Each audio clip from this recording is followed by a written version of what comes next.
Voilà, donc il doit rester quelques personnes encore dans les couloirs, mais nous sommes presque tous au complet. Donc on va entamer cette dernière séquence de ces 2 journées de colloque. Donc voilà, je voudrais juste présenter François Guéry, qui est philosophe et qui nous a fait le plaisir de venir réfléchir avec nous sur cette question de l'archaïque. François Guéry est normalien, professeur émérite. Il a travaillé sur, depuis des traductions de Nietzsche jusqu'aux problèmes environnementaux qui ont animé les débats ces dernières années, et notamment autour de la question du principe de précaution, qui a été l'objet d'un ouvrage. Moi, j'ai rencontré François Guéry quand j'ai fait mon DPEA architecture et philosophie à Lyon. Donc, dans ce colloque qui tisse des liens entre ces 2 disciplines, voilà, ça nous fait très plaisir de t'accueillir et de t'entendre une nouvelle fois, parce que tu étais déjà venu au précédent colloque, au tournant de l'expérience, et cette fois nous éclairer sur ces questions de l'archaïque. Voilà, merci beaucoup. Bien, nous t'écoutons. Merci Stéphane, et merci à l'équipe qui s'est constituée au fil du temps autour de Chris Younes, que j'ai connu il y a presque un quart de siècle, et avec qui on a fait beaucoup de choses entre-temps, pas simplement des colloques, des cours, adressés aussi bien à des élèves d'architecture que de philosophie. J'ai toujours apprécié de parler philosophie aux architectes qui ont un esprit vif et ouvert, avec qui il est agréable de discuter. Et je l'ai déjà dit, il est très bien, à mon sens, qu'une nouvelle occasion de parler philosophie soit offerte par les écoles d'architecture ou des groupes comme le GERFO. Alors j'apprécie aussi, subjectif, mais bon, j'apprécie aussi le côté extrêmement stimulant des sujets qui ont été proposés au fil des années. Celui-ci n'échappe pas à la règle, et de loin, l'archaïque, et c'est possible aujourd'hui. Si je peux me permettre de décrypter la manière dont j'entends cette perche tendue, enfin, bon, l'archaïque, et c'est possible. Je pense que quand une société ou une civilisation arrive de façon aussi explicite dans un cul-de-sac, à tel point qu'on se demande quel sera, comme on dit, l'avenir du monde, on est obligé de chercher des ressources ailleurs que dans le droit fil de ce qu'on a appelé longtemps le progrès. L'idée de progrès appelle une sorte de demi-tour. Et ce demi-tour, il consiste effectivement à se demander quelles sont les ressources propres, si je puis dire, à ce sens inverse du progrès, vers l'archaïque, vers l'oublié, vers le négligé, et aussi, c'est ce que j'ai essayé de proposer, quelque chose qui est ou était le permanent en architecture, ce qui s'est toujours fait, et qui peut-être ne se fait plus assez. Je pense qu'un auteur comme Ortega y Gasset a réfléchi profondément sur cette question qui est inhérente à la crise de la modernité, à savoir cette sorte d'amnésie vis-à-vis des traditions, vis-à-vis des savoir-faire, vis-à-vis de ce qui est ancestral et millénaire même, qui d'une certaine manière donc remonte aux origines et que nous ne voulons plus savoir faire parce que nous nous estimons ou surestimons. J'avais noté aussi cette étrange formule de Nietzsche, Européen super fier du 19e siècle, il écrit ça dans les années 1870, tu as la tête qui fume. Et je ne sais pas ce que Nietzsche aurait dit au 20e et même au 21e siècle, la tête qui fume finirait sans doute en cendres. Bon, peut-être est-ce qu'après tout, c'est ce que nous cherchons à empêcher, à bloquer. Alors l'ancestral, l'archaïque est pour moi aussi l'ancestral, c'est-à-dire une voix qu'on voudrait cesser d'étouffer. Il y a quelque chose qui parle dans le passé, qui ne nous parle pas simplement du passé ou au passé, mais en fait qui nous parle de nous. C'est pourquoi je pense que l'archaïque et l'ancestral ont quelque chose de commun. D'une certaine manière, l'ancestral, c'est nous. Mais nous l'ignorons, et l'ancestral a une puissance de parole et d'évocation qui s'adresse à nous pour nous rappeler à l'ordre et aussi pour nous indiquer, je dirais, nous suggérer une réponse à la question philosophique elle-même, connais-toi toi-même.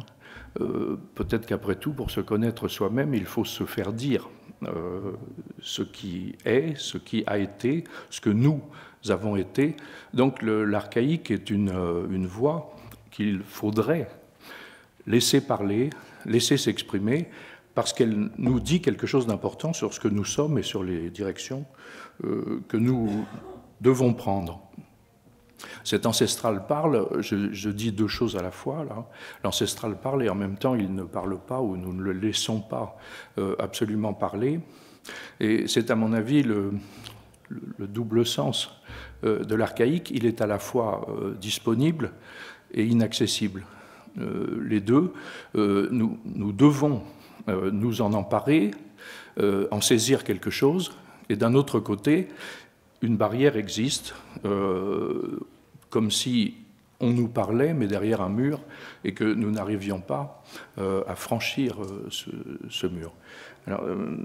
C'est d'ailleurs dans ce sens que cet archaïque, je voudrais l'interpréter, pas simplement, parce que c'est important aussi de le faire, comme un retour au principe. C'est un retour au principe, et donc c'est évidemment une sorte de revisitation, revisite des fondamentaux de l'architecture, de ce qu'on pourrait appeler le permanent, ce que l'architecture a toujours fait, toujours su faire, toujours voulu faire.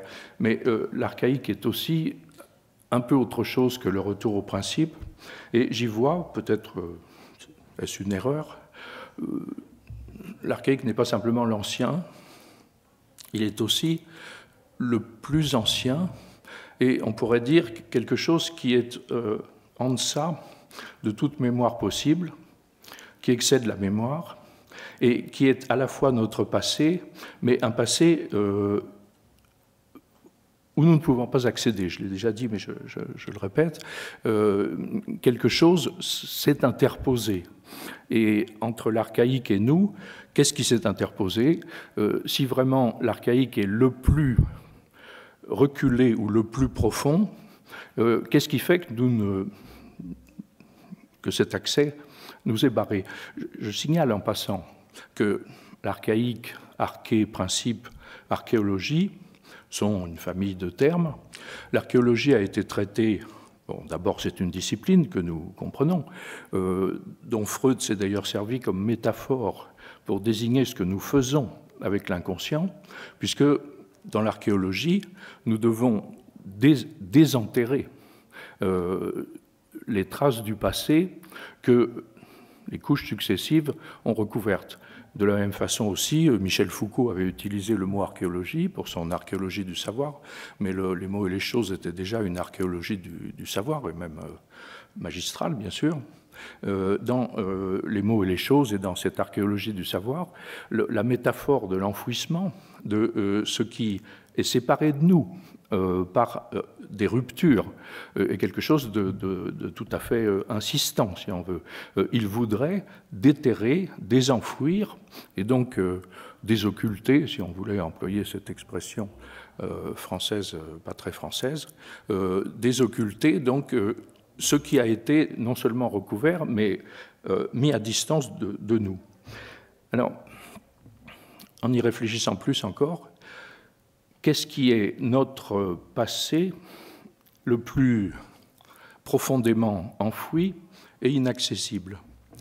Et donc, il y a une thèse qui m'a intéressé, dont je voudrais parler, puisqu'il s'agit toujours de parcours par des livres, enfin, en tout cas, il s'agit toujours, pour ce qui me concerne, ma façon de procéder, d'un parcours par des livres, des lectures qui peuvent être diverses, même très hétérogènes, mais qui s'imposent comme des chemins déjà parcourus.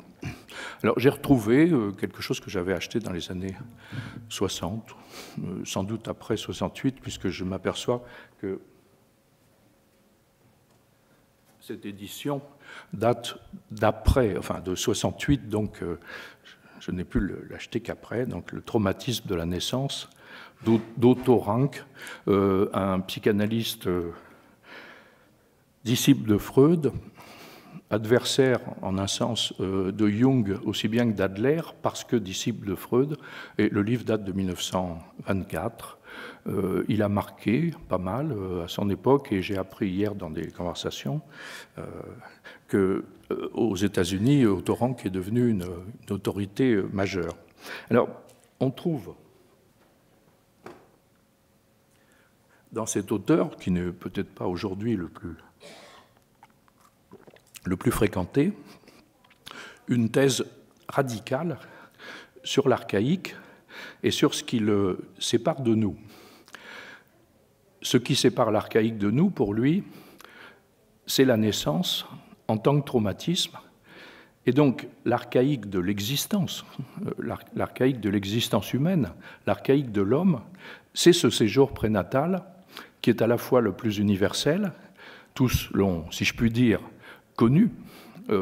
C'est difficile d'ailleurs de dire si on a connu un séjour prénatal ou si on a eu l'expérience d'un séjour prénatal, à la fois parce que ce nous n'était pas encore nous, mais aussi parce que nous en sépare ce que Rank développe de multiples façons et de façon, à mon sens, extrêmement convaincante. Le traumatisme, c'est-à-dire la violence de la naissance, fait qu'elle devient impossible à évoquer. Un peu plus que refoulée, peut-être on pourrait dire fort close. Il y a quelque chose dans la naissance qui devient comme un cal, un corps dur, que la mémorisation rencontre comme un obstacle. Donc ce n'est pas simplement parce que nous n'étions pas mûrs, si je puis dire, que nous n'avions pas le langage, etc. C'est aussi parce que c'est insupportable ou intolérable à cause de la violence de l'événement lui-même, de cette sorte d'écrasement que nous rappelle aujourd'hui l'expérience de l'angoisse. En fait, l'interprétation de Rank, si on veut, est en termes d'angoisse. La naissance est trop angoissante pour être remémorée, et donc le traumatisme ne peut rencontrer que l'angoisse comme forme d'expression ou d'expansion.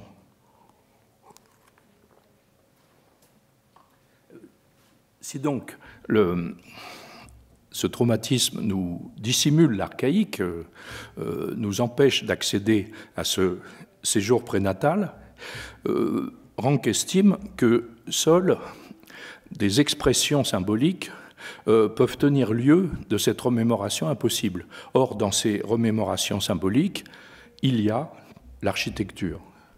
Et d'une certaine manière, donc, l'architecture lui sert de moyen substitutif de remémoration, puisque selon lui, et c'est à mon avis une thèse qui est importante et même décisive, l'architecture est non pas purement et simplement un art de bâtir, c'est-à-dire une possibilité humaine, une capacité de l'homme, mais elle est quelque chose qui est inscrit plus profondément encore dans le biologique, puisque le séjour prénatal n'est pas un séjour artificiel, il n'est pas le séjour dans un lieu que l'homme aurait édifié, bâti, construit à partir de ses concepts, de ses rêves, de sa puissance de projection.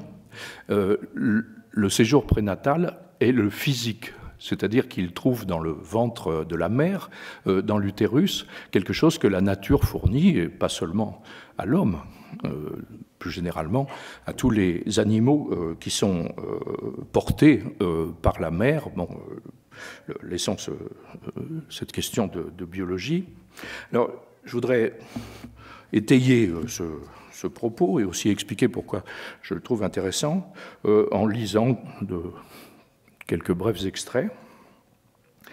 Les habitations primitives des vivants, que ce fussent des cavernes ou des arbres creux, n'étaient choisies instinctivement que pour autant qu'elles rappelaient la chaude et protective cavité intra-utérine. Se trouve à la page 96 de cette édition.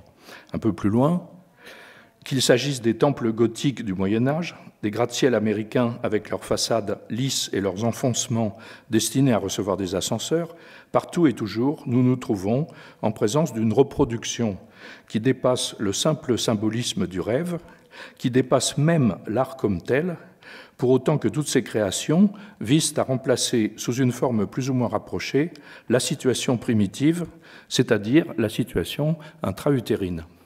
Bon, jusqu'à présent, il s'agit, si on veut, d'une interprétation. Je pense qu'on franchit un cap, on arrive à quelque chose de plus substantiel, à mon avis, dans une note terminale de la page 97 que je vous indique.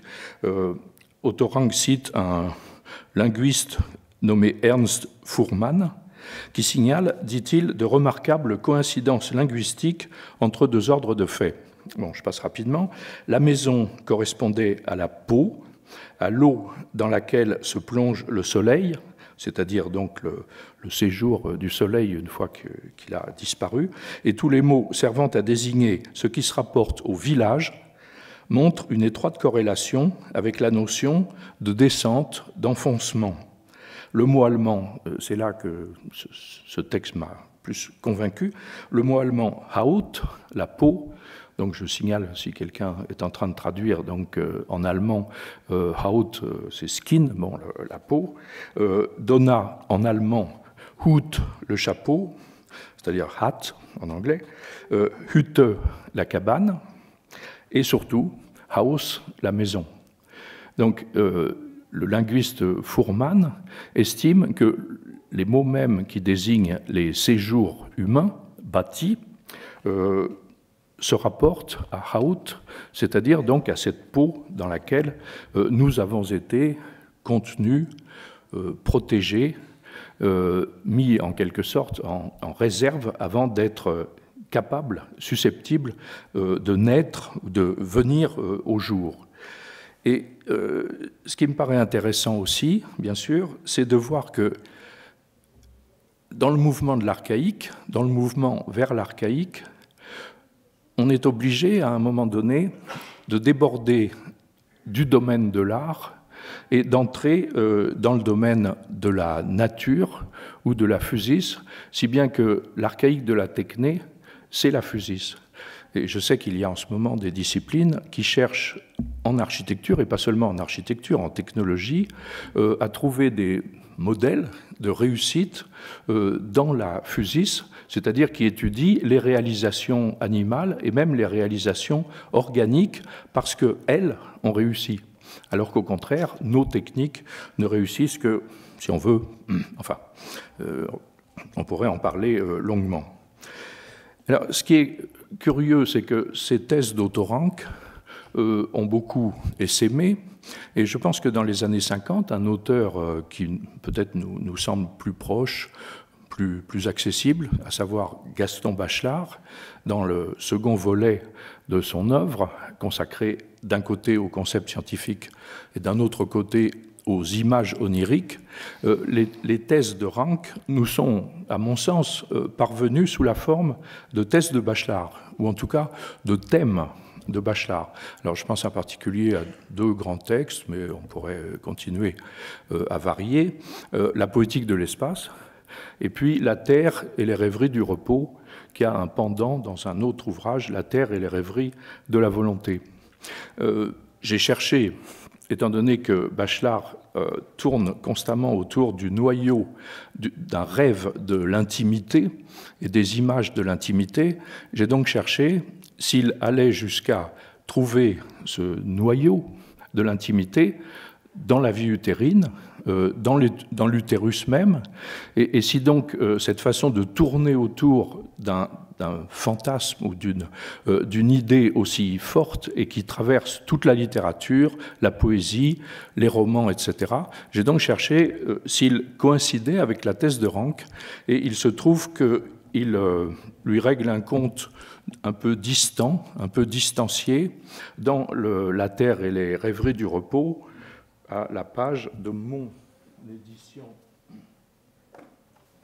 enfin de l'édition que j'ai consultée pour faire ce travail, La Terre et les rêveries du repos, donc chez José Corti, bien, à la page 100, 21. Je le lis. La rentrée dans la maison natale a été caractérisée par la psychanalyse classique comme un retour à la mère. Cette explication, pour légitime qu'elle soit, est cependant trop massive. Elle efface trop de nuances qui doivent éclairer en détail une psychologie de l'inconscient. Il serait intéressant de bien saisir toutes les images du giron maternel et d'examiner le détail de substitution des images. La maison a ses propres symboles, et si l'on développait toute la symbolique différenciée de la cave, du grenier, de la cuisine, des couloirs, du bûcher, etc., l'inconscient a lui aussi une architecture de son choix. Donc il y a ici, si on veut, une sorte de négation, je ne sais pas si c'est une dénégation, d'une inspiration venue d'Otto Rank et de son traumatisme de la naissance. Bachelard plaide pour une phénoménologie casuistique différenciée d'un espace qui pourtant est donné comme l'espace intime de la maison du souvenir, la maison de l'enfance, la maison qui reste en nous comme l'archaïque de tout notre imaginaire. Et il plaide donc, assez curieusement d'ailleurs, pour une différenciation de cette description qui n'est pas exactement phénoménologique. C'est difficile de dire chez Bachelard ce qui est phénoménologique, ce qui est psychanalytique, ce qui est, si on peut dire, critique des textes, ce qui est prise en compte de l'imagination dans toutes ses dimensions. En tout cas, ce qu'il dit ici me semble très important, parce qu'au fond, ça consiste à dire ceci: si la maison était l'utérus, on ne pourrait pas, par exemple, faire la phénoménologie différenciée du grenier et de la cave, parce qu'au fond, l'utérus est une cavité, homogène, et donc le séjour utérin n'a pas d'étage. Il ne le dit pas, mais il laisse entendre que si la maison a des étages et s'ils sont si importants, en particulier à cause du caractère chtonien du grenier que nous connaissons bien, et du caractère uranien du grenier et du caractère chtonien de la cave, donc on connaît l'image de la verticalité de la maison du souvenir, donc nous ne pourrions pas faire la phénoménologie de la maison étagée si elle était utérine.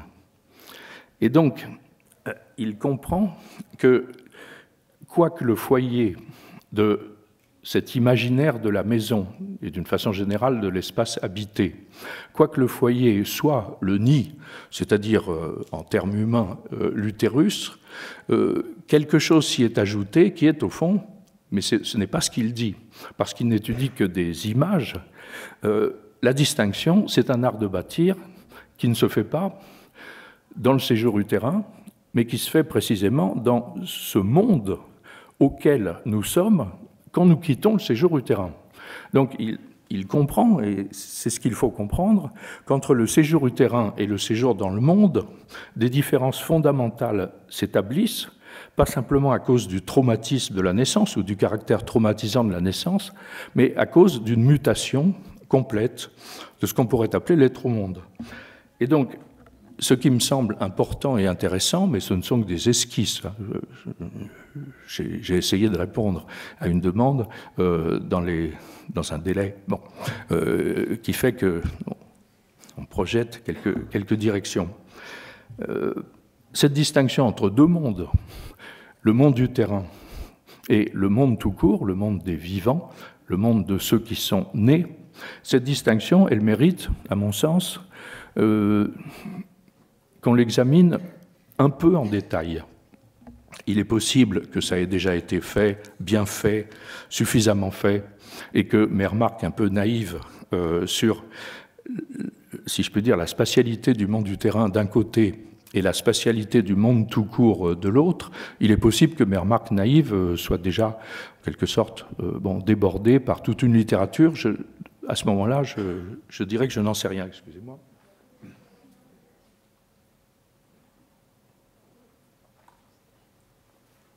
Donc, il m'est venu l'idée d'entrer dans davantage de détails sur l'espace, parce que c'est l'espace qui constitue le monde, tandis qu'une spatialité du séjour utérin est quelque chose qui se fait, si je puis dire, d'une façon plus métaphorique que littérale, par projection. Nous ne savons pas ce qu'est cet espace utérin. Précisément, nous ne le savons pas, alors que pourtant, il est le plus universel de la condition humaine. Tous ont été portés. Je laisse de côté les rêveries technologiques sur des naissances sans utérus, qui essaieraient en quelque sorte de remplacer la nature par l'art sur ce point même. Alors ici, puisque j'ai dit que c'était un parcours livresque, je voudrais évoquer un très bref texte de Heidegger, que j'ai retrouvé quelque part dans ma bibliothèque. Je l'avais acheté sans le lire. Remarque sur art, sculpture, espace.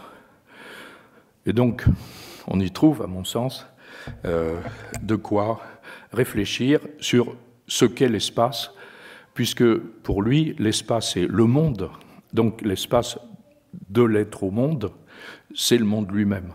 Il n'est pas qu'espace, puisque Heidegger a essentiellement caractérisé comme temps le monde, mais il est espace, il est spatial. Il y a d'ailleurs des remarques très, très intéressantes sur la physique de Descartes et la spatialité chez Descartes dans les traitants, mais enfin peu importe. Donc ce texte apporte un éclairage parce que il, comme souvent, il produit un néologisme, enfin on est obligé de dire ça comme ça. Il utilise le mot espace comme verbe. Espacer. Mais enfin, il ne dit pas exactement espacer, puisque d'abord il le dit en allemand, et donc c'est Räumen. Bon, voilà. Puisque, je le répète, on est entre deux langues, je voudrais préciser que le Raum allemand, espace, peut se traduire deux fois différemment en anglais. C'est Raum, qui n'est pas simplement une pièce, mais aussi de l'espace, et en particulier de l'espace libre pour quelque chose, pour moi par exemple, et d'un autre côté, donc, space, bon, qui est par exemple le space de la recherche spatiale, et qui coïncide pour une part. Donc ce Raum allemand, Heidegger le transforme en verbe. Il faut se souvenir aussi qu'il avait transformé en verbe le mot monde, die Welt, puisque Hannah Arendt rapporte que dans les années 20, Heidegger avait sidéré ses étudiants qui le répétaient à la cafétéria, etc.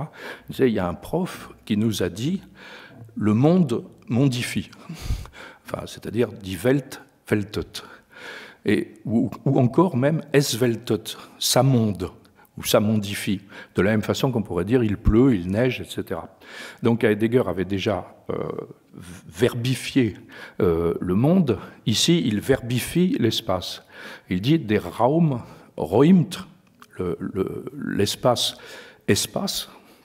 Mais bien sûr, avec espace, on a un petit problème, parce que espacer en français, espacer en français, ça veut dire en fait laisser passer un peu de temps.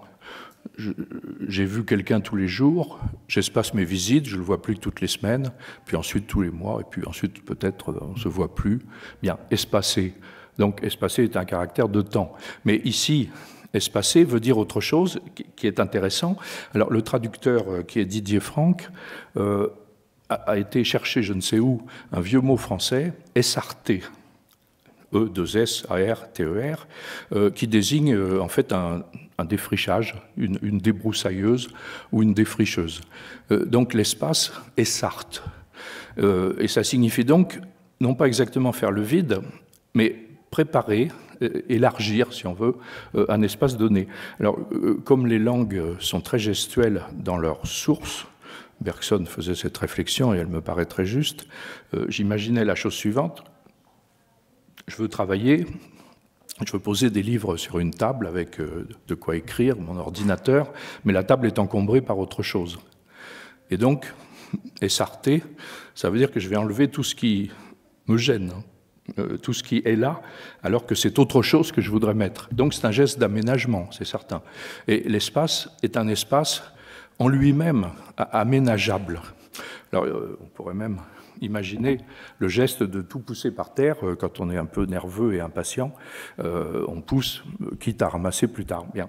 Donc, l'espacement, c'est d'abord, si on peut dire, l'installation d'un espace destiné à.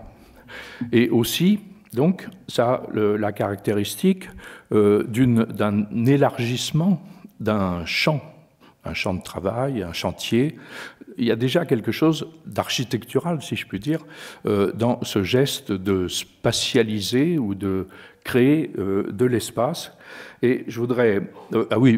j'oubliais aussi que contre Rank et Bachelard, Heidegger insiste sur une différence qui est quand même fondamentale entre topos et chora, en grec, puisque le topos, c'est le lieu où je suis, enfin c'est un lieu défini par ma position, alors que chora est un espace ouvert d'accueil, un espace partagé. Donc son espace à lui, Raum, est un espace partagé. Et évidemment, tous les espaces architecturaux sont d'une certaine manière destinés à un certain partage, ne serait-ce que parce qu'ils ont des entrées et des sorties, et que donc l'accès à un espace architectural est quelque chose qui fait partie de cet espace même. Donc qui dit accès, dit ouverture, disponibilité, aller-retour, etc.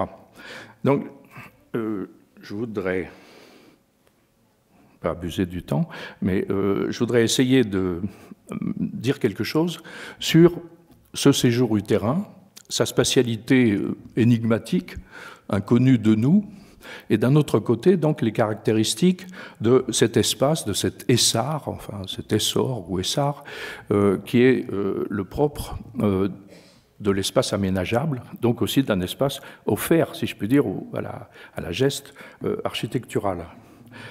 C'est difficile. Il me semble que d'abord, le fœtus, enfin, ce qu'on appelle le séjour utérin d'un fœtus, n'a pas la caractéristique, alors que pourtant on veut en faire absolument comme le noyau onirique de toutes les maisons, il n'a pas des caractéristiques de demeure. Il aurait plutôt, parce que c'est comme une sorte de sac, de poche rempli d'eau, qui fait partie de l'équipement biologique du mammifère en général, le mammifère humain en particulier.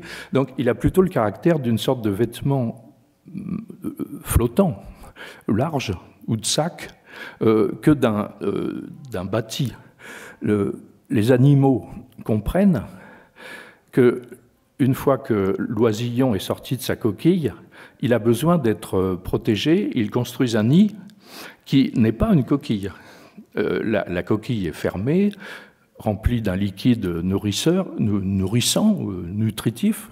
Le nid, non, on est obligé de lui apporter. Donc même dans le domaine animal, le séjour qu'on pourrait appeler utérin, puisque c'est l'œuf pour les oiseaux, la cavité utérine pour les mammifères, même donc dans le monde animal, le séjour utérin n'a pas d'équivalent. Une fois l'éclosion advenue. Et il y a quelque chose de sphérique dans cette poche, ce sac, sphérique et liquide, mais même le liquide n'est pas exactement la caractéristique. Là, on pourrait imaginer quelque chose qui serait mis comme à tremper, etc., mais ce n'est pas le cas, puisque en fait le cordon est la véritable source de vie, ce n'est pas le liquide amniotique, ce qui fait donc que l'existence spatiale du fœtus est entièrement par intermédiaire, entièrement médiatisée par un vivant déjà né qu'il porte. Donc cet espace est difficile à définir. Il est un intérieur, si on peut dire. Il est un extérieur, si on peut dire, pour le fœtus. Il a des caractéristiques qui, de toute façon, sont en rupture complète avec ce qu'on appelle un monde et la spatialité du monde, sur laquelle je voudrais revenir. Alors, cette fois, en deux ou trois points. 2. On distingue des dimensions du monde. Alors je sais qu'en géométrie, les 3 dimensions sont obtenues de la façon suivante. Si une ligne est déplacée, elle engendre une surface, donc elle acquiert une largeur, si je peux dire, une longueur acquiert une largeur. Si cette surface se déplace, on engendre un volume, et donc on parle d'une hauteur, mais au fond, ces trois dimensions, longueur, largeur et hauteur, sont en quelque sorte au figuré. Ce sont trois dimensions. Aucune n'a vocation à être ni longue, ni large, ni haute. Elles sont d'une certaine manière homogènes.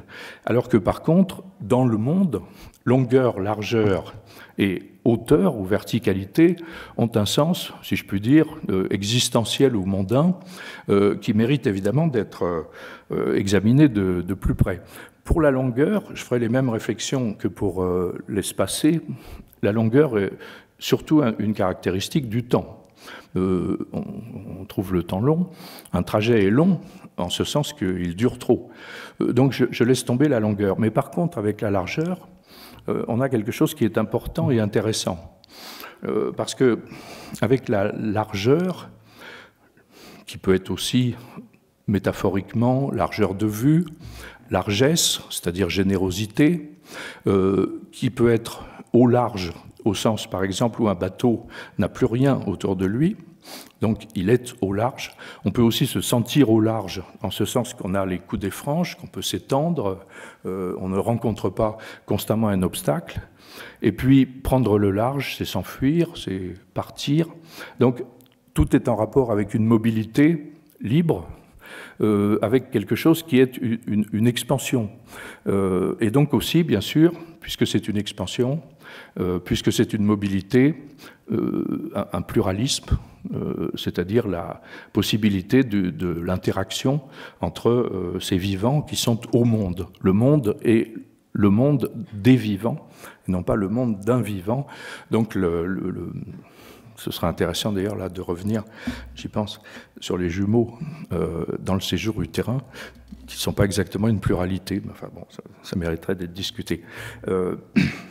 Je passe rapidement sur cette largeur, qui est évidemment aussi une qualité ou un bien. Alors, j'écoutais tout à l'heure, très intéressant, cette discussion sur le terrier chez Kafka, avec l'évocation du souterrain, enfin des carnets du sous-sol ou du carnet de sous le plancher, comme on veut, de Dostoïevski. Dans Crime et Châtiment aussi, Dostoïevski met en scène des personnages qui manquent de largesse, de largeur, d'expansion, et qui vivent dans des soupentes, dans des caves, dans des chambres qui ne sont séparées que par des rideaux et où une autre famille vit, etc. Donc il y a un thème très insistant sur l'étouffement et l'angoisse chez Dostoïevski, attaché à l'étroitesse d'un espace. Donc la largeur est quelque chose comme un bien.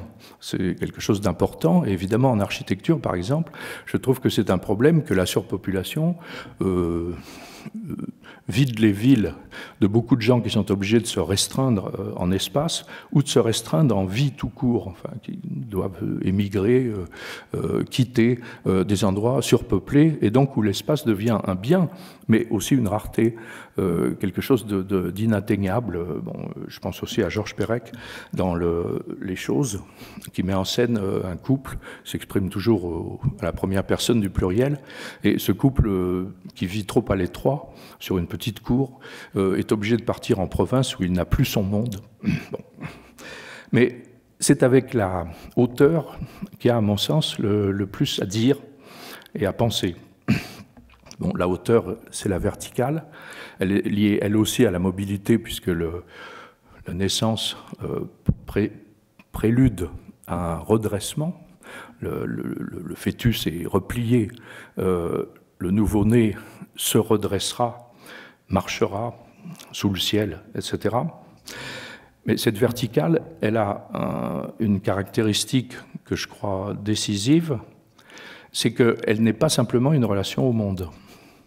Avec la verticale, que les architectes pratiquent, connaissent, pensent, etc., il n'y a pas simplement la relation au monde au sens du monde humain. Il y a aussi une relation au monde, si je puis dire, enfin,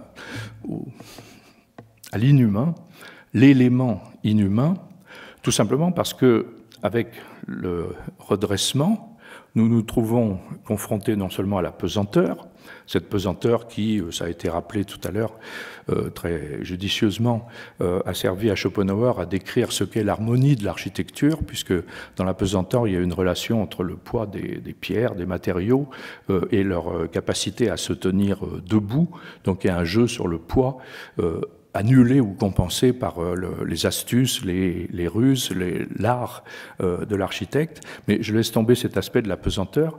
Il y a surtout le fait que, avec la verticale, on est sous un ciel qui, lui, n'est pas humain, ne fait pas partie du monde humain, est en quelque sorte transcendant, c'est pas le mot, mais est au-dessus du monde humain, à tel point d'ailleurs que quand on regarde un paysage, si on y réfléchit, on a cette ligne de l'horizon, dessous un monde humain, humanisé. Même la mer, à la rigueur, peut être un monde humain, puisqu'on y vit dans des bâtiments, enfin on a appelé les bateaux des bâtiments.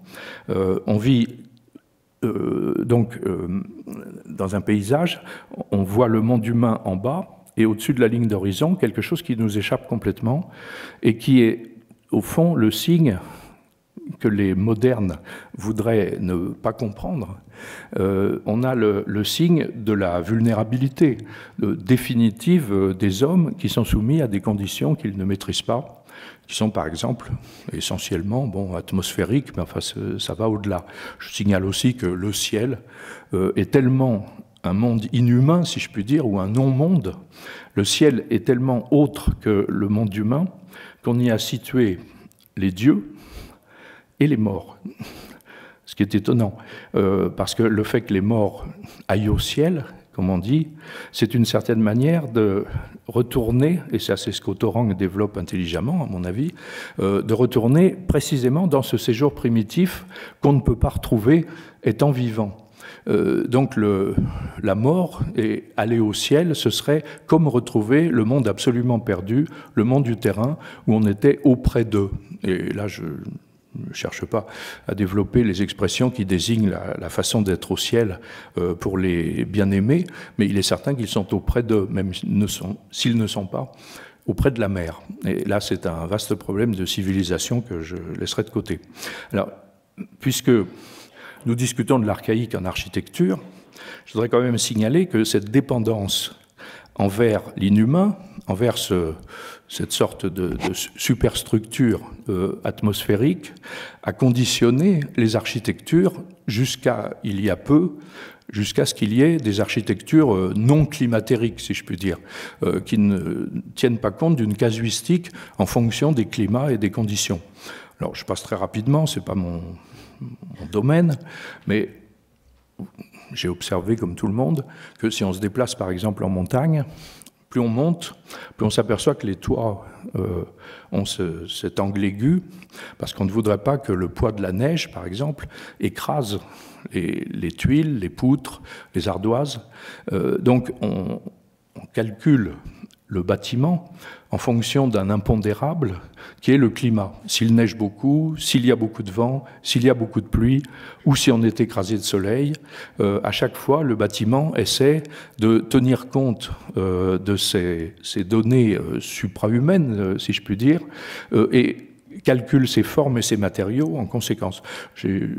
Allant en Turquie quand j'étais très jeune, je m'étais rendu compte qu'une deuxième ville est construite sur la première, sont des toits de terrasses, d'où on voit les terrasses, on peut passer d'une terrasse à l'autre, donc il y a quelque chose qui tient à ce climat d'ensoleillement, peu de pluie, etc. Donc les terrasses ne sont possibles que là, et si on voulait s'amuser à construire ces architectures du soleil là où il y a au contraire de la pluie, on rencontrerait des problèmes insolubles. Alors, assez là-dessus. Je voudrais simplement dire que cette leçon, une architecture qui tient compte du climat, du ciel, de ce qui n'est pas l'humain, mais ce qui est la contrainte et la limitation des pouvoirs de l'humain, c'est ce que toute architecture devrait mémoriser. elle doit mémoriser les réussites des architectures qu'on peut appeler vernaculaires, climatiques ou climatériques. Elle doit se souvenir qu'on a su construire en fonction de...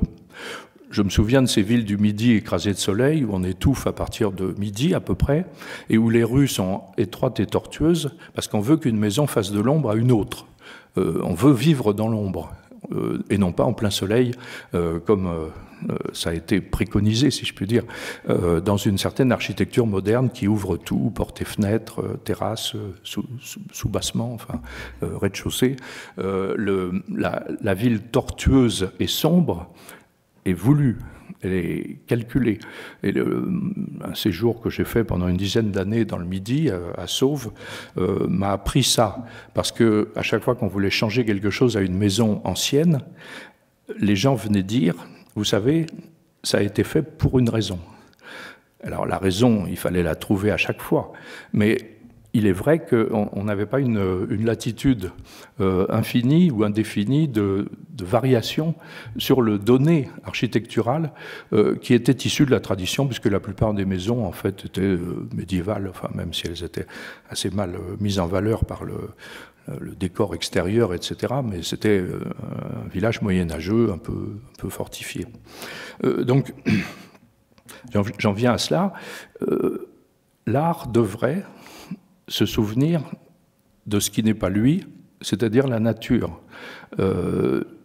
Tecné et Fusis sont en fait un briquet. Et au fond, c'est vrai que l'archaïque de l'art, c'est la Fusis, y compris dans les conditions de surpeuplement, de débordement planétaire de l'humanité, qui, d'une certaine manière, ferait presque croire, comme dit Heidegger, que l'homme ne rencontre partout que lui-même. Ce n'est pas parce qu'on rencontre partout des foules que la nature serait en quelque sorte escamotée, au contraire. Et donc, une leçon, me semble-t-il, de l'archaïque, c'est qu'il se rappelle à nous, par ses réussites, et qu'il nous indique, d'une certaine manière, un chemin toujours possible. Bon, je vous remercie.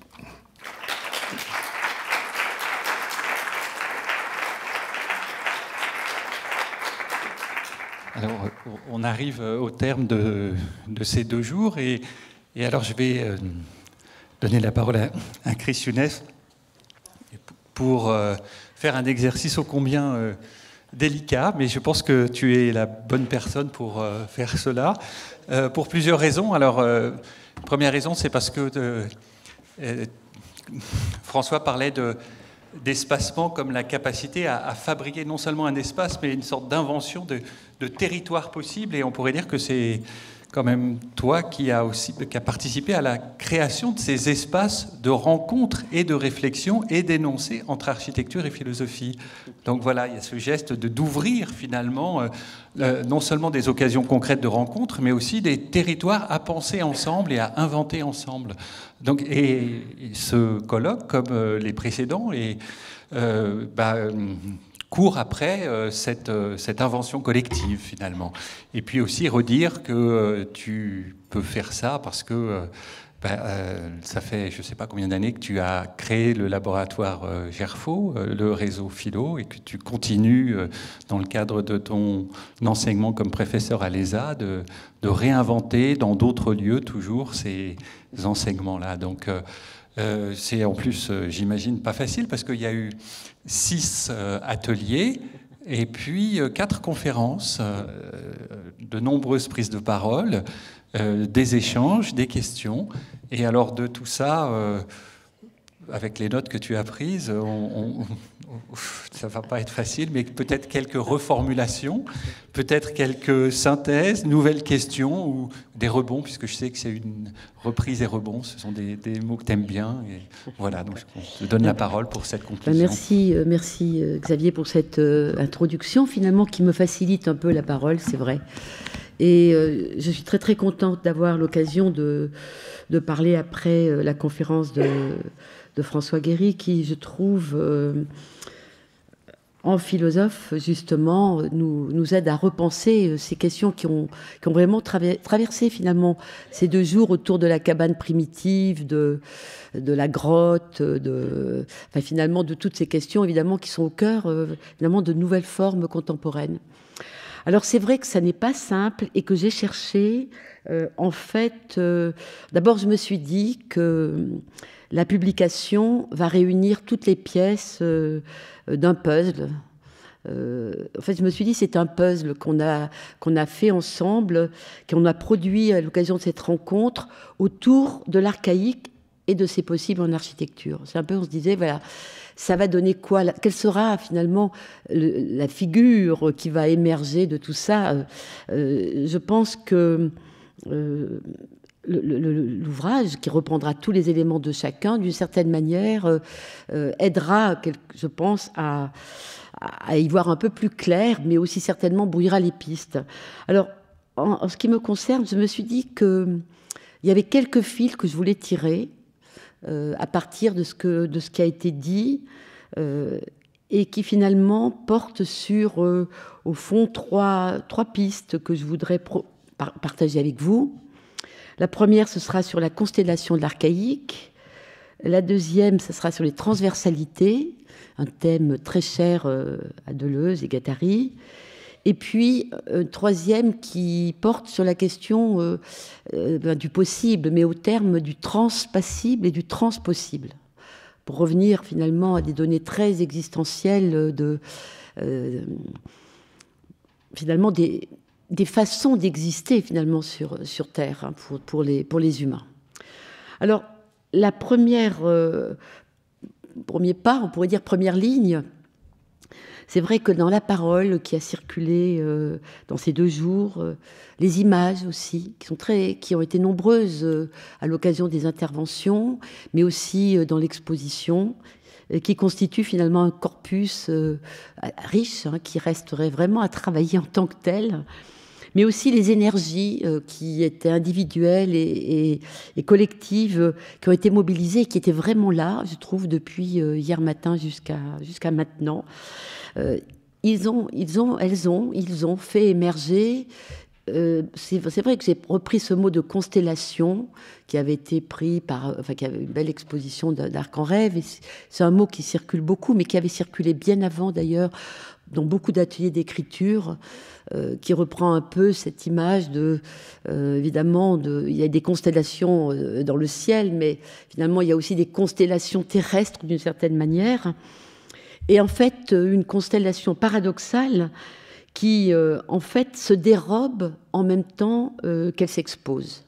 En fait, je me suis dit, vraiment, on a eu la preuve, vraiment, qu'en même temps que s'exposer une pensée, un discours, des images sur l'archaïque et l'architecture, en même temps, ça se dérobait. Je ne sais pas si vous avez eu la même impression, mais c'était cette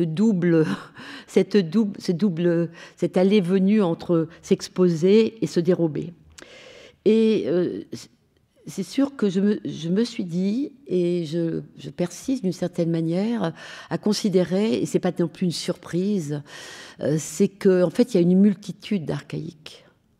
Et finalement, il y a des archaïques, finalement, dans la mesure où cela relève finalement à la fois d'un an commun, mais aussi de quelque chose qui est propre finalement à chaque vivant peut-être, et qui nous amène finalement à se demander quels sont finalement malgré tout, malgré cette diversité, malgré ce pluriel à archaïque, qu'est-ce qui était récurrent. Alors, j'ai essayé, c'est vrai que je me suis appliquée, parce que hier soir, je me suis dit, mais comment je vais résumer la journée? Je ne voulais pas résumer, mais je voulais évidemment tirer des fils. Et en discutant avec les uns et les autres, et aussi, quelque part, c'est vrai que ça m'est venu comme très fort. C'est aussi beaucoup lié, cette problématique qui a été lancée, décrite, pensée, cogitée par Stéphane Bonzani, sur dans ce qui est initial, puisqu'on était tous d'accord pour dire que dans l'archaïque, nous renvoyait à l'initialité. Mais évidemment, on était d'accord sur le mot sans savoir dire ce qu'on mettait derrière l'archaïque, derrière l'initialité. Même si, évidemment, on y a mis beaucoup de choses, mais de façon très, très diverse. J'ai trouvé quand même que, d'une certaine manière, l'archaïque se présentait comme source, comme ressourcement, parce qu'au fond, peut-être pour 3 grandes raisons. La première, c'est le fait qu'il y a un geste initial. Et j'ai envie de dire des gestes initiaux. C'était vraiment très, très, très présent, la question du geste initial, des gestes initiaux qui sont retrouvés par des architectes, des praticiens, des chercheurs, qui quelque part sont habités par une culture savante, ou en tout cas sont formés, une culture savante, et qui en même temps, quelque part, renouent avec cette idée, cette notion, cette expérience du geste, cette pratique du geste initial, des gestes initiaux. Alors ça, on l'a beaucoup vu et je pense qu'il y a eu de très très belles conférences à ce propos. Il y a aussi, et c'est très important dans l'archaïque bien sûr, c'est le récit initial. Et bien sûr, vous allez le mettre au pluriel parce que dès qu'il y a une diversité culturelle, il y a des récits initiaux de l'archaïque. Et finalement, les humains n'ont de cesse, hier, aujourd'hui et certainement demain, de produire encore et encore des gestes initiaux, mais aussi des récits initiaux qui, quelque part, essaient de faire tenir ensemble des choses qui nous échappent totalement. Parce que le 3e paramètre, d'une certaine manière, la 3e catégorie qui m'a l'air être, enfin en tout cas une 3e récurrence, qui était très très présente aussi dans les interventions, plus ou moins évidemment suivant les points de vue et surtout les champs de référence et de conviction, c'est la question de l'archaïque comme irréductible. C'était repris, c'est-à-dire comme énigme. Moi j'aime beaucoup cette idée que l'archaïque c'est une énigme qui échappe à l'institué, qui échappe au signifié, qui est quelque part dans une indéfinition primordiale. Ça a été quelque part dit d'une certaine manière. Et que c'est peut-être parce qu'il y a cette insistance de l'énigme que l'archaïque a une telle puissance de ressourcement finalement de l'époque, des époques, d'une manière ou d'une autre. Et on l'a vu dans les différentes présentations.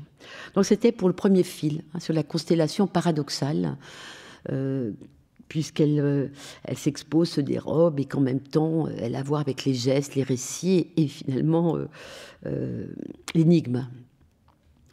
Comme si on ne pouvait qu'en même temps qu'on parle, perdre la parole qui dit l'archaïque, et en même temps qu'on fait, perdre le geste qui dit l'archaïque. Le deuxième fil, ça porte sur la transversalité, les transversalités. Alors là, c'est un peu un fourre-tout, parce qu'en fait, cette constellation paradoxale, elle a été traversée par une série qui est non exhaustive de tensions contradictoires et ou complémentaires, qui ont été mobilisées, plus ou moins mentionnées d'ailleurs au fil des exposés, et qui quelque part renouaient aussi avec des choses qui étaient prévues, proposées, mais qui venaient. Et alors je les donne un peu en vrac, et je pense que ça serait intéressant certainement pour le texte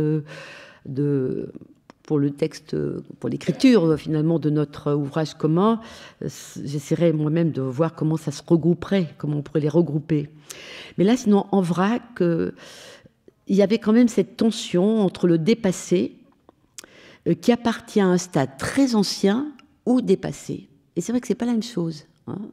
C'est-à-dire c'est dépassé, mais au sens que ça appartient à un stade très ancien. Donc on s'inscrit quand même dans un devenir, et où les choses sont liées. Ce qui a précédé n'est pas... s'il y a un ADN, quelque part, il nous revient de très loin. Et donc cette question du rapport à un stade très ancien, qui est très très présent dans les sciences naturelles, comme dans les sciences humaines, d'une certaine manière, me semble important. Mais c'est donc entre le dépassé et la permanence. Donc là, vraiment, c'est venu comme quelque chose de très fort. Et je trouve que la conférence de François Guéry, en tout cas pour moi personnellement, met beaucoup de mots sur des choses sur lesquelles on travaille les uns et les autres d'une manière ou d'une autre. Il y a eu une autre transversalité qui était posée, qu'on a moins exploitée d'une certaine manière, mais évidemment qui est très très présente dans tout ce qui est l'anthropologie, c'est les temps linéaires et le temps cyclique, ou le temps linéaire et les temps cycliques, qui évidemment nous amènent à penser l'arché d'une manière tout à fait différente si on la prend avec un début, quelque chose qui poursuit son chemin, et finalement va vers quelque chose, mais qui quelque part est une ligne qui a une orientation, alors que le cyclique, comme temps par exemple porté par Nietzsche, mais pas que, mais beaucoup, c'est des choses qui reviennent, même si elles se transforment, elles se métamorphosent, elles reviennent quand même d'une certaine manière. Et je me rappelle d'ailleurs quand j'ai fait une thèse sur Hegel et Husserl, cette idée de cette spirale qui finalement se déplace, mais qui en même temps revient sur elle-même, mais en même temps progresse d'une certaine manière, au sens où elle se déplace, où il y a déplacement, évidemment est très très important sur la question de l'archaïque. Alors, bon, vous pourriez faire avec moi ces tensions, ces contradictions, ou ces contraires qui sont rassemblés. C'est l'origine, la cabane primitive, par exemple pour l'architecture, et les fondements. Parce qu'il y a une tension entre les deux. Tout le monde a dit que ce n'est pas la même chose. Et en même temps, revenir sur les fondements, les fondamentaux, on en a parlé. Et ça a d'autant plus pris d'importance en architecture lorsque Colas, à l'occasion de la Biennale de Venise, il a dit « il faut revenir aux fondamentaux ». Donc ça, du coup, ça a relancé une surprise chez les architectes qui, quelque part, ne s'attendaient pas à ce que Colas pose cette question à l'architecture contemporaine, bien sûr. C'est aussi ce qui a touché la transversalité entre distanciation réflexive, pas de côté, enfin c'était repris de différentes façons, et immersion corporelle, mentale, où la question de l'intuition, des affects, des émotions nous immerge dans les choses. C'est-à-dire que ça nous colle à la peau, pour reprendre la notion de peau, ça nous colle à l'existence, et que cette adhérence, on pourrait dire, de l'intuition, des affects, des émotions qui évidemment reprend droit de cité, je crois, aujourd'hui, grâce aux travaux qui sont menés sur les neurosciences, le fonctionnement du cerveau, puisqu'il lui-même, on sait qu'il y a un archéocortex, qui est le même que le cerveau reptilien, puis qu'il y a un néocortex, et puis il y a peut-être un mésocortex, d'ailleurs je ne crois pas que ça existe en tant que tel, mais dans mes souvenirs de psychophysiologie, il y avait quelque chose de ça quand même. Donc je crois que c'est très important, parce que je pense que l'architecture, elle est vraiment contemporaine. En tout cas, elle me paraît être dans cette tension, c'est-à-dire elle veut l'une et l'autre en fait, parce que moi je les mets souvent comme des paradoxes qu'il faut faire tenir ensemble, plutôt que les opposer. Ils sont différents, mais ils tiennent ensemble malgré tout. Cette distension réflexive et cette rationalité quelque part, et puis l'immersion, qui est beaucoup plus affective, émotionnelle, intuitive. Bien sûr, c'est la grande tension entre le sacré et le profane qu'on a rencontré, entre l'humain et l'inhumain, entre le mobile et l'immobile. Parce que je crois qu'il y a quelque chose de l'immobile est très présent dans la notion de sacré comme dans la notion d'archaïque, d'une certaine manière. Et en même temps, le mobile, je trouve que l'archaïque, tel qu'on le repense dans le monde contemporain, réamène énormément cette question de la mobilité, des déplacements. La naissance et la mort, le matériel et l'idéal. Ben, vous reconnaissez, pour ceux qui ont suivi les différentes conférences ou différents débats, l'expérience, on pourrait dire, singulière et la cosmicité partagée, les forces et la syntaxe, qui renvoient à des champs de référence très très différents pour l'architecture contemporaine, la structure et l'enveloppe, l'idée de reculer et d'avancer, qui a été fortement présentée, nature et culture, fusis et techné, existence et coexistence, réel et symbolique, conscient et inconscient, horizontalité et verticalité, frontalité et profondeur. On pourrait en rajouter d'autres, mais je trouve que ces tensions, ces transversalités en tension, je pense, sont très très présentes dans l'architecture contemporaine. Et que poser la question de l'archaïque nous amène à les reposer d'une autre manière.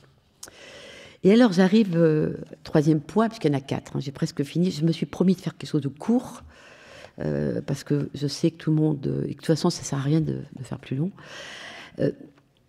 J'ai quand même cherché à repérer un leitmotiv. Parce que je pense qu'il y a quand même, il y a une chose auquel je ne m'attendais pas aussi nettement, c'était de retrouver un leitmotiv qui, quelque part, se retrouvait chez des porteurs de champs, des façons de voir extrêmement différentes. Je dirais ceux qui pensent en termes de force, ceux qui parlent en termes de syntaxe, par exemple, c'est extrêmement différent. Et au fond, il y avait quelque part une sorte de leitmotiv, c'était aller à l'essentiel. Aller à l'essentiel. Alors c'est vrai que dans mes souvenirs d'étudiante et de travail vraiment ardu pour essayer de comprendre ce qui était en jeu, par exemple dans la phénoménologie de Hegel ou dans celle de Husserl, eh bien cette idée de retour aux choses mêmes, comme aller à l'essentiel, revient comme ça en première ligne, comme vraiment ouvrant profondément le champ de la contemporanéité. C'est-à-dire se dire qu'après cette longue traversée de l'humanité, la question de ce qui est essentiel n'est pas évidente. Elle peut même être encombrée par beaucoup de savoirs, beaucoup de préjugés, beaucoup de fausses expertises, etc. Donc, je pense que l'archaïque, l'arché, évidemment, arché, tectone, nous renvoie évidemment à ce qui est essentiel, à ce qui marche en premier. Parce que c'est très intéressant de relire ce que le dictionnaire historique de la langue française donne dans arché, parce qu'on va trouver ce qui marche en premier. Oui, c'est quelque part un geste de marcher en premier. Oui. Et en même temps, on ne sait pas ce qui marche en premier. Alors je trouvais qu'il y a ce leitmotiv et puis il y a un couplage. Alors je donnerai le couplage parce que j'espère que vous allez réagir parce que peut-être que vous serez d'accord ou pas du tout d'accord. Parce que je prends le risque aussi à dire ça, mais en tout cas je le dirai après parce que pour moi il y a quelque chose que d'ailleurs avant même de ce colloque, la question de... J'ai vu par exemple des colloques qui ont commencé à se développer sur la pensée, en particulier entre le numérique et le chamanisme. La question de la transe, des transes. Il y a quelque chose qui vient finalement de rituels magiques et chamaniques. Et on sait que la question de la magie est très très présente chez Simondon, et elle est loin d'être simple d'ailleurs. Mais il y a des rites magiques, chamaniques, des fictions, des fabrications qui se veulent être des gestes et des récits initiaux quelque part, qui cherchent à capter les forces et interactions de la nature élémentale. Parce qu'en fait, quand on regarde les expositions finalement de sociétés pré-industrielles, et j'en ai vu certaines, par exemple au Musée des Arts Premiers, sur justement tout ce travail, et puis d'ailleurs tout ce qu'a fait par exemple Descola, par-delà nature et culture, évidemment, on va retrouver tous ces rites extrêmement magiques, chamaniques, qui renvoient à cette idée de retourner aux choses mêmes, mais des choses qui sont des forces extrêmement puissantes, qui sont aussi bien des forces de vie que des forces de mort, d'une certaine manière. Elles peuvent être aussi bien mortifères que vivifiantes. Et il me semble qu'il y a un grand retour de la nature élémentale. Et la conférence de François Guéry, mais aussi de Marc Barani, mais aussi d'Olivier Rostes, je ne me rappelle plus son nom exact, voilà, architectes. Cette question de la nature élémentale, avec laquelle il faut retrouver les choses essentielles pour voir comment on va travailler avec, qui sont l'eau, l'air, la terre, le feu, Et bon, moi, mes étudiants avec qui je travaille savent que je dis que je pense qu'aujourd'hui, la prospective, elle va se faire aussi du côté de l'élémental. Et elle se fait du côté aussi, évidemment, de tout ce qui est le vivant végétal, le vivant animal, mais aussi tout ce qui a un rapport avec les mystères de la genèse de la vie. Et finalement, même de la genèse de la Terre, quoi, et de l'univers. C'est vrai qu'il y a le mystère vraiment de la genèse, aussi bien de la vie humaine et des autres formes de vie, que de la genèse de l'univers, tout simplement. Donc ce mystère profond dont nous parle Edgar Morin, quand il revient à cette question des mystères, comme limite à la connaissance, à notre connaissance, me semble extrêmement présente dans l'archaïque. C'est-à-dire que l'archaïque, c'est aussi ce qui nous amène à limiter l'arrogance de la connaissance. C'est refaire, accepter, quelque part, travailler avec l'immense ignorance qui nous habite et qu'on habite. Donc c'est pas du tout faire l'éloge de l'ignorance, mais c'est ne pas méconnaître cette dimension-là, dont Edgar Morin nous dit, mais Freud et puis beaucoup d'autres, dire à quel point ce qui est essentiel échappe à notre connaissance. De telle sorte que finalement, les nouvelles formes d'initialité en architecture, finalement, qui sont des formes de libération, qui quelque part sont des formes de libération de l'architecture et de l'existence en même temps. Elles vont nous libérer de quoi? Elles nous délibèrent en tout cas de deux fléaux, qui sont le premier qui serait la libido dominandi, la libido, mais le désir de maîtrise, de maîtriser, de réduire quelque part à sa merci ce qui est plus grand que nous. Et donc je pense que c'est vraiment, alors pour moi c'est vraiment au cœur du ressourcement de l'architecture contemporaine. Et finalement se libérer aussi de l'anesthésie qui uniformise, ce qui est uniformisant, homogénéisant, qui justement est destructeur de l'existence et des coexistences, mais aussi des formes de vie. Donc finalement, aller à l'essentiel pour se libérer de cette fausse maîtrise et de ce malheur de l'anesthésie et de l'aliénation. J'ai trouvé dans les architectes qui nous ont parlé et dans tous les intervenants, d'une manière ou d'une autre, de façon très différente. Mais il y avait quand même l'idée qu'il fallait allier le dépouillement et la mise en relation comme deux clés pour réinventer l'architecture aujourd'hui encore, quoi. Se dépouiller de ce qui sert à rien, parce que si aller à l'essentiel, c'est se dépouiller du trop qui encombre, du trop qui finalement et ajoute finalement un poids finalement à la précarité, à la vulnérabilité de la vie. Et donc, c'était vraiment étonnant, cette ascèse de l'architecture. Et pour moi, cette ascèse de l'architecture, c'est autre chose, vous voyez, même que celle que préconisait Mies van der Rohe.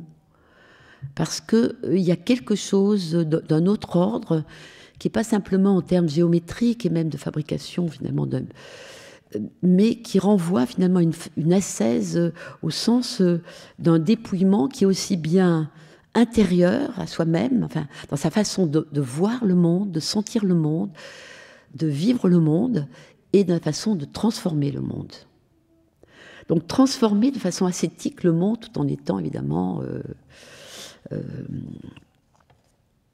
c'est pas une ascèse mortifère ou janséniste, c'est pas en ces termes que c'est posé. C'est une ascèse qui, au contraire, nous libère, qui libère les forces vives, en fait, de l'existence. Et c'est la mise en relation.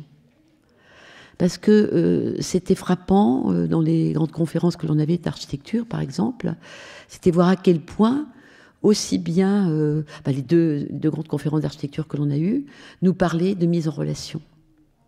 Comment est-ce qu'on met en relation l'architecture aux éléments, que ce soit à l'élémental, au vivant, au milieu habité, à l'histoire, voilà. De telle sorte que, finalement, aller à l'essentiel dans l'architecture contemporaine, il me semble, pour reprendre aussi une formule de Deleuze, et Guattari d'ailleurs, qui est beaucoup présent dans Mille plateaux notamment, cette idée de couplage. Comment est-ce qu'on va coupler le dépouillement et la mise en relation? Mais finalement, pourquoi? C'est pour faire tenir ensemble les choses. Pour faire tenir. Parce qu'au fond, que fait de l'architecture? C'est que de faire tenir ensemble. D'une certaine manière, se tenir à... C'est une sorte d'éthos, quelque part, humain. Un éthos collectif. L'architecture comme un éthos à la fois singulier et commun, qui est la grande question, je pense, de l'architecture contemporaine, qui revient sous toutes les formes, aussi bien du projet que de logos, que de la parole. Alors, je voudrais terminer par une question, en me demandant si finalement, pour faire tenir ensemble les choses, qui sont aussi bien élémentales que vivantes que symboliques, donc éminemment culturelles, il ne faut pas aussi qu'il y ait... Est-ce que l'archaïque ne nous renvoie pas à la grande question des rythmes, en fait? J'aime bien dire les écorhythmes, d'une certaine manière, comme il y a une écosophie. Les écorhythmes qui sont à la fois tectoniques, biologiques, sociaux, artistiques. Et évidemment, un des grands philosophes, vraiment, du XXe siècle, qui est un philosophe français, Henri Maldinet, a mis au cœur de toute sa philosophie la question du sentir et des rythmes. Le rythme comme finalement le grand secret, parce qu'il a la capacité d'ouvrir, finalement, de faire tenir un monde et de l'ouvrir en même temps.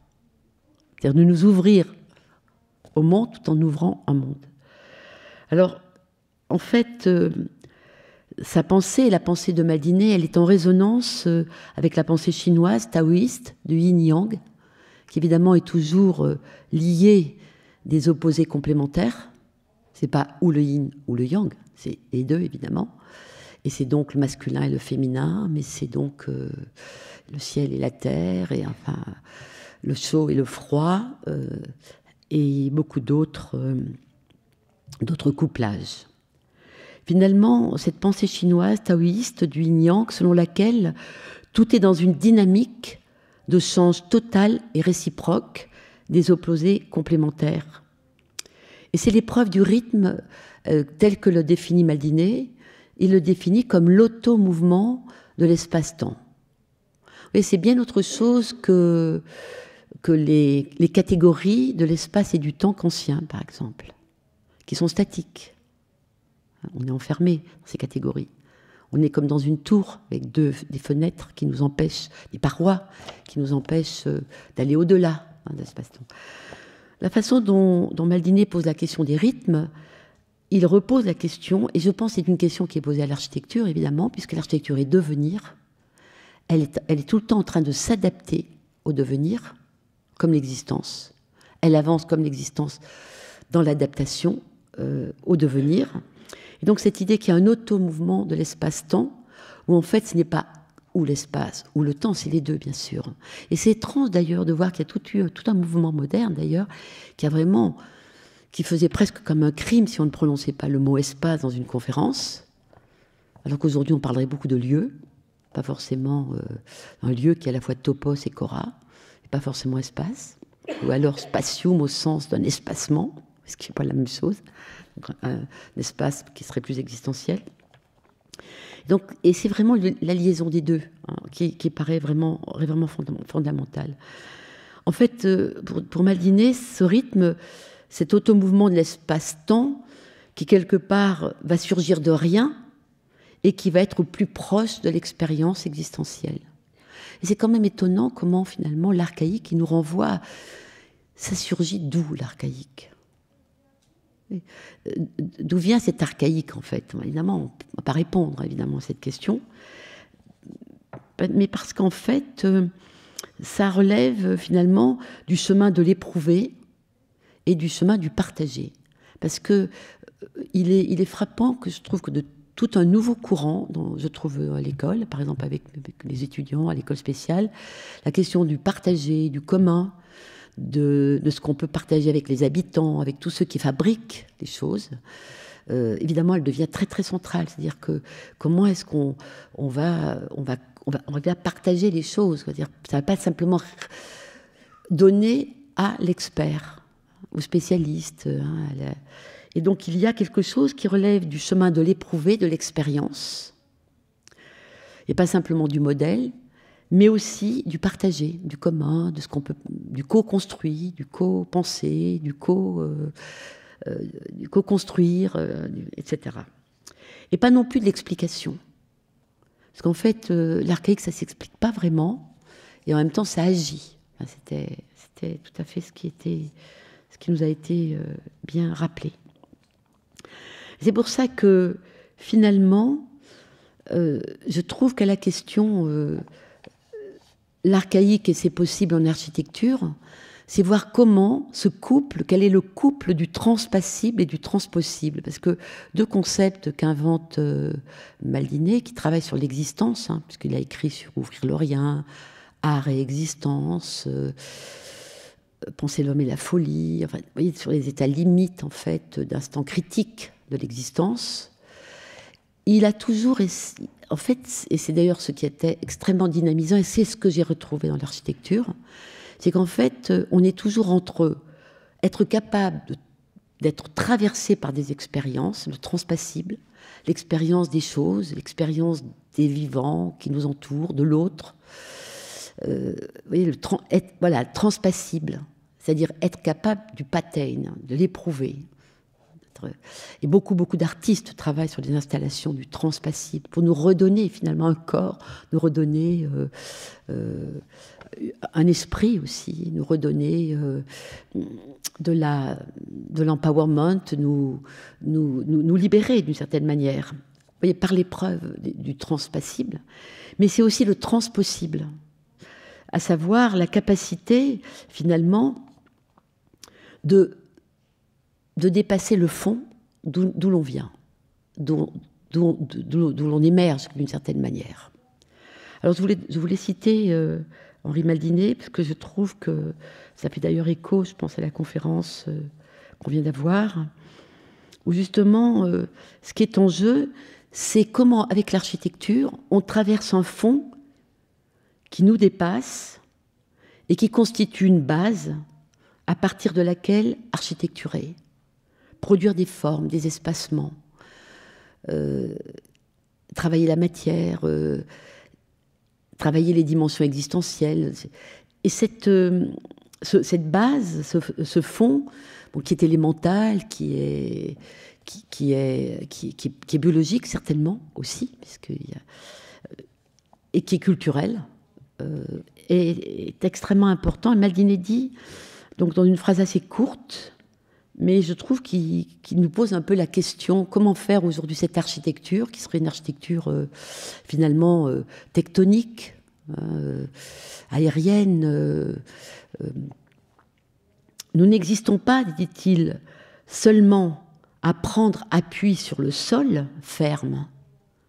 Nous nous sentons enveloppés, à partir de tous nos horizons, par la profondeur aérienne du ciel, par celle ilétique des forêts et des lointains, et par celle chtonienne qui affleure dans les plis et les soulèvements des terres. Donc en fait, on est immergé dans la planète Terre, en tant que terrestre, en tant que terrien, en tant que terrestre. On est immergé dans cette Terre qui est vivante, qui devient, qui se transforme, et que l'on transforme, avec un défi qui est de revenir à ce qui est essentiel et Et pour moi, dans cet essentiel, c'est arriver finalement à travailler, à réunir des choses extrêmement différentes pour finalement construire, bâtir un monde qui va pouvoir nous rassembler, dans lequel on pourra à la fois se recueillir en tant que pauvre existence qui naît et qui meurt et qui transmet peut-être la vie, mais aussi comme déploiement qui n'est pas que biologique, qui n'est pas simplement enfermé dans une cavité utérine, mais qui va se déployer dans cette rencontre des horizons, finalement, qui sont les grandes questions, évidemment, de l'architecture, avec la verticalité, l'horizontalité, parce qu'ici, c'est autre chose d'horizontalité, parce que c'est l'épreuve de l'horizon. La verticalité, c'est l'épreuve, c'est pas simplement une donnée géométrique, c'est aussi une donnée profondément existentielle. Eh bien, merci beaucoup de m'avoir écouté.